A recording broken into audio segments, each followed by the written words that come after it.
معاملہ رہا حضرت خواجہ اجمیری رحمت اللہ علیہ کا. خواجہ اجمیری رحمت اللہ علیہ در حقیقت جنوبی ایران کے ایک علاقے سیستان کے اندر پیدا ہوئے سن 536 کے اندر، اور انتقال ان کا ہوا سن 635 کے اندر. اچھا یہ چلے مکہ آئے اور مکہ سے مدینہ آئے، اور ان کے جو پیر تھے عثمان ہارونی مرشد، ان کے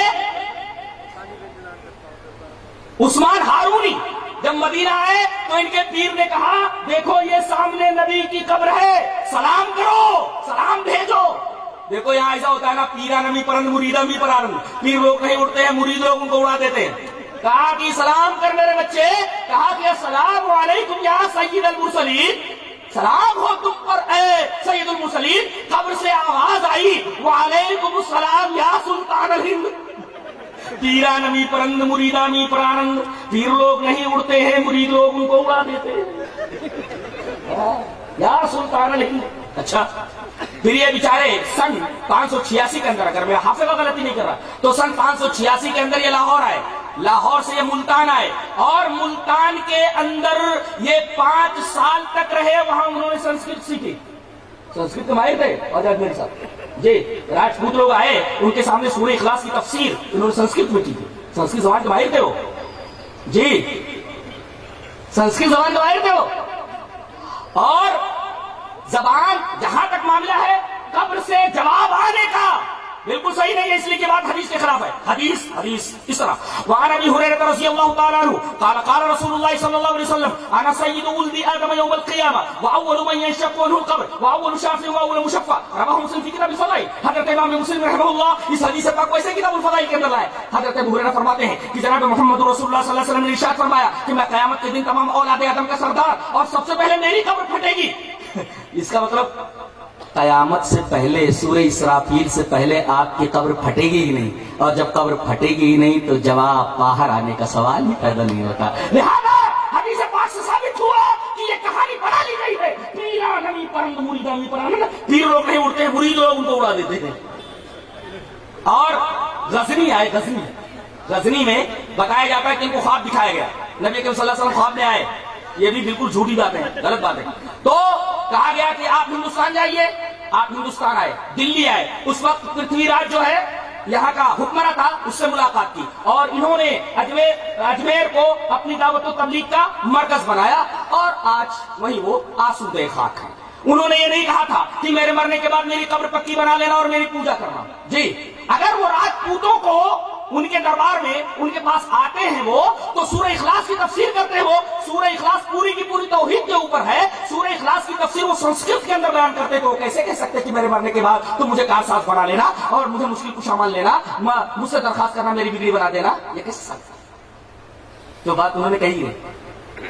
تو کب آئے ہیں یہ 586 میں تو یہ ملتان گئے ہیں لاہور سے.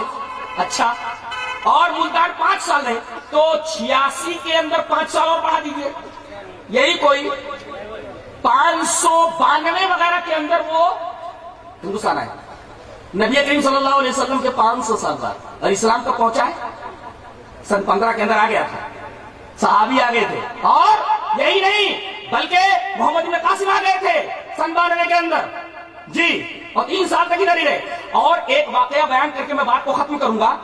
آپ حافظ عماد الدین ابن کثیر کی البدایہ والنہایہ پڑھیے، اور ابھی میرے عزیز عبدالغفار نے اس کو ویکیپیڈیا سے نکالا، جو کہ مستند انسائکلوپیڈیا ہے، اس کے اندر نکالا. تو اس کے اندر یہ لکھا ہوا ہے کہ معجزہ شق القمر، نگر ابن حارث آیا، عاص ابن وائل سہمی آیا، ابو جہل آیا اور کہا کہ اے محمد اگر تم کہتے ہو صلی اللہ علیہ وسلم، اگر تم کہتے ہو کہ تم نبی ہو تو یہ چاند چودھری کا چمک رہا ہے، اس کو 2 ٹکڑے کر کے بتاؤ. نبی کریم صلی اللہ علیہ وسلم نے اپنی انگشت مبارک چاند کی طرف اٹھائی، چاند 2 ٹکڑے ہو کر کے، ایک ٹکڑا جبل قبیس پر، ایک ٹکڑا جبل قیقان کے اوپر ٹھہر گیا.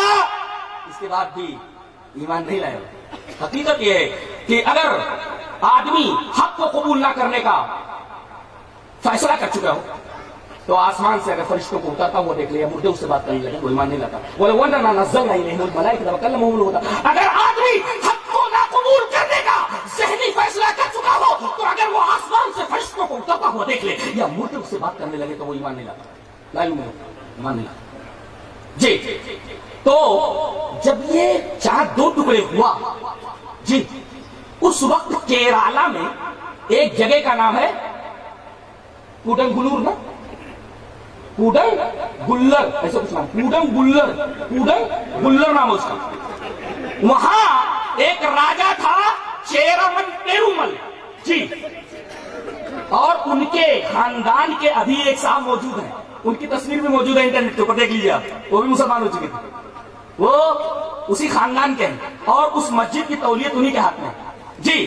تو یہ راجا اپنی بیوی کے ساتھ، ماں زوجتے ہی اپنی بیوی کے ساتھ یہ محل کی چھت کے اوپر گھوم رہا تھا، اچانک اس کی نگاہ گئی آسمان کے اوپر، دیکھا کہ چاند دو ٹکڑے ہو کر ادھر ادھر ہو گیا، بڑا حیرت زدہ ہوا، اور پھر اس نے تفتیش کی، پتا چلا کہ ایک نبی مکہ کے اندر ظاہر ہوئے ہیں اور اپنے آپ کو اللہ کا نبی کہتے ہیں، فوراً صاف آئیلا مکہ کی طرف سفر کیا، وہ آئے ایمان لائے، نبی کریم صلی اللہ علیہ وسلم نے ان کا نام عبد الرحمن رکھا، واپس جب ہوئے عدن کے مقام پر، عدن کی بندرگاہ کے اوپر بیمار ہوئے، اور انتقال کرنے سے پہلے ان کے ساتھ جو ایک صحابی تھے جن کا نام مالک ابن دینار ہے، مالک ابن دینار کی قبر یہ منگلور کی کہیں آس پاس ان کی قبر موجود ہے، وہ ان کو بھیجا اور کہا کہ میری قوم کے پاس میرا یہ خط لے کر کے جاؤ۔ دیکھیے یہ بات کب کی ہے؟ جب نبی کریم صلی اللہ علیہ وسلم ابھی مکہ میں ہے، ابھی مدینہ نہیں آئے، اسی وقت یہ آدمی مکہ پہنچ گیا، اور وہاں سے ایک صحابی ادھر آتے ہیں، اور اس طرح نبی کریم صلی اللہ علیہ وسلم کے مکی دور ہی میں اسلام یہاں آ گیا کیرالا کے اس سے۔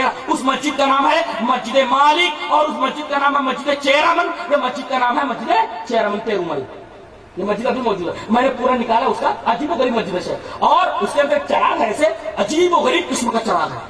یہ بتاتے ہیں کہ اسی دن اس کی بنیاد سمجھو اس کے ذہن میں ہو گئی، سن 6 کے بعد یہ مسجد کیرالہ میں بنائی گئی۔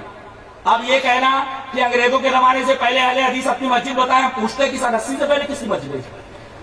آپ جواب دو، اہل حدیث کے پاس تو جواب پہلے سے تیار ہے قرآن و حدیث کی روشنی میں۔ تو حضرت خواجہ اجمیری آئے ہیں تقریباً 592 کے اندر، اس سے پہلے اسلام یہاں آ چکا ہے، لہٰذا یہ کہنا کہ انہوں نے ہی سب سے پہلے آ کر کے اسلام پھیلایا، یہ بات پائے تحقیق کو نہیں پہنچتی۔